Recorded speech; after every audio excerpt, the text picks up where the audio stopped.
The following video might contain some elements that might not be suitable for some viewers. Viewer discretion is advised. When I woke up this morning, I found the house to be empty. It was strange. I certainly thought my family would leave for my aunt's house without me on Christmas morning. Something wasn't right. All the miscellaneously placed pictures of me that were on the walls and hearth were gone. All other photos were still in place. And everything that struck me as odd was the fact that there were no gifts that just last night, were meticulously put under the tree this morning.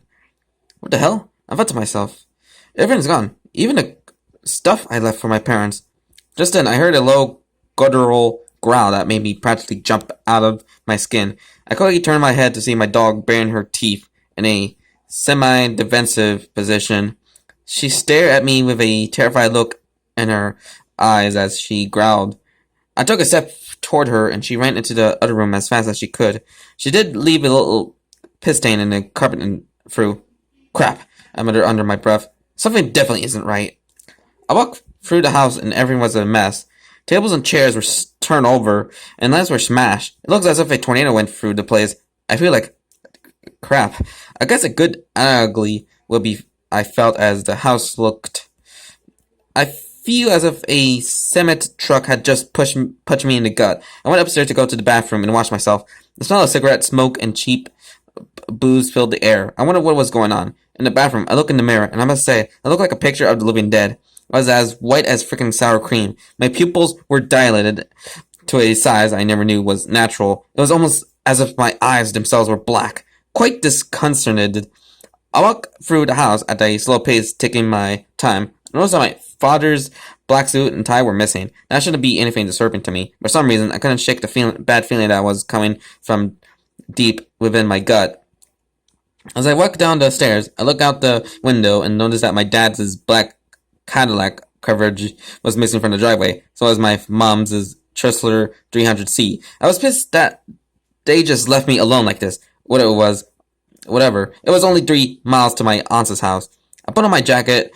I walked out the door quietly, being careful to not scare my dog more than she already was. It was a cold day, which is to be expected on a late December day in Capitol Hill, Boston, Massachusetts. There was a mass of people congregated around the junction around 3 blocks away from my house. I couldn't make out any details, but I could see the outline of a black car. It had hit the side of a 2-family house. The front half of the car was inside the damn living room. I had a natural aversion to things like that, so despite being worried about the driver and potential passengers, I kept moving. Nothing else seemed out of the ordinary on my walk. Just your typical Bostonian good morning, which is a bump in the shoulder and any of the somewhat established cusses. I arrived at my aunt's house about 2 hours after setting it off. Yes, I took my sweet time. Looking in the window, I could see several family members, nuclear family included, huddling around the table. I was mad as hell, but then I took a good, hard look at everyone inside. All of them had a sober look on their faces for such a joyous holiday. Each person also had a black suit or dress on. By then, my anger had faded, and I quietly walked through the door as opposed to bursting through it, which is what I wanted to do at first. As soon as my foot crossed the threshold, a bright light enveloped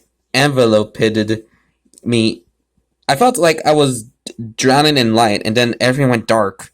When I came to, I walked out of my room, and there was still nothing under the tree. Both cars were still gone. I was more confused than when I woke up this morning.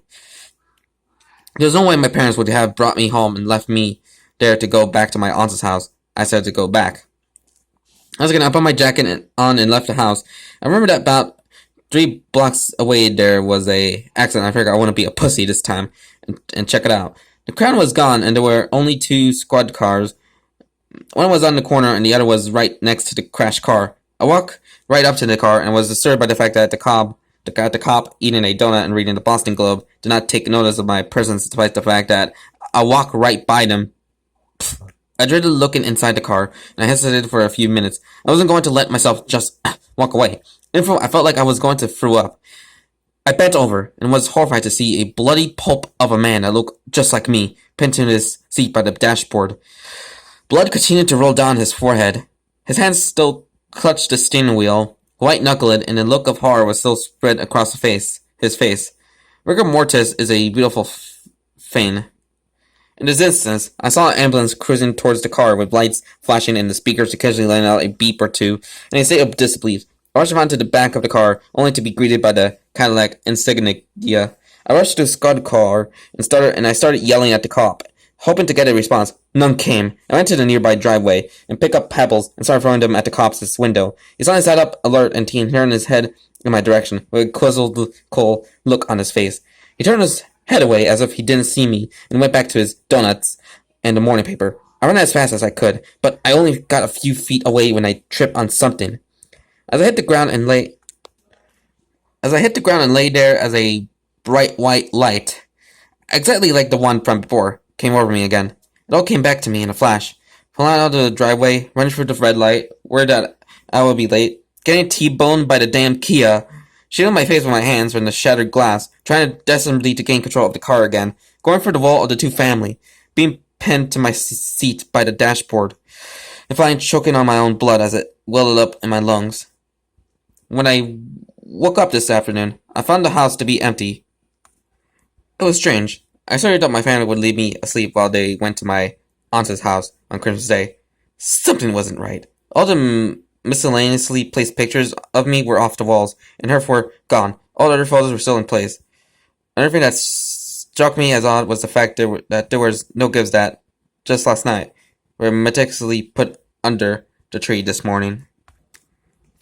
Alright guys, so that was No Gifts This Year, a Christmas creepypasta. My thoughts on it, it's quite good, you know. Well, despite this is like just almost felt like a bit too similar to that one Tales from the Creepypasta story, Alone Together, which is about like the character who, at first he's like just a living being until he finds out that he's a ghost. Ooh. Yeah. Yeah, quite a similar story to that one FNAF story. So, yeah. And also the stuff about what happened to the main character of this story is kind of quite sad, like he died in a car accident on like around like a day before Christmas, or around Christmas Day, which that's pretty tragic, it's like it's pretty hard to have like someone get killed around Christmas Day, which it's supposed to be like the joyful holiday ever. So yeah. And also there's only like some typical cliches in the creepypasta, so I think that's good. Since so the story is kind of a bit similar to that Alone Together story from Tales from the Pizzaplex series. So yeah. So don't have anything else to say, but hope you have a pretty good day, guys, and like and comment this video and subscribe for more content. So this is Mr. Freddy here, and bye bye.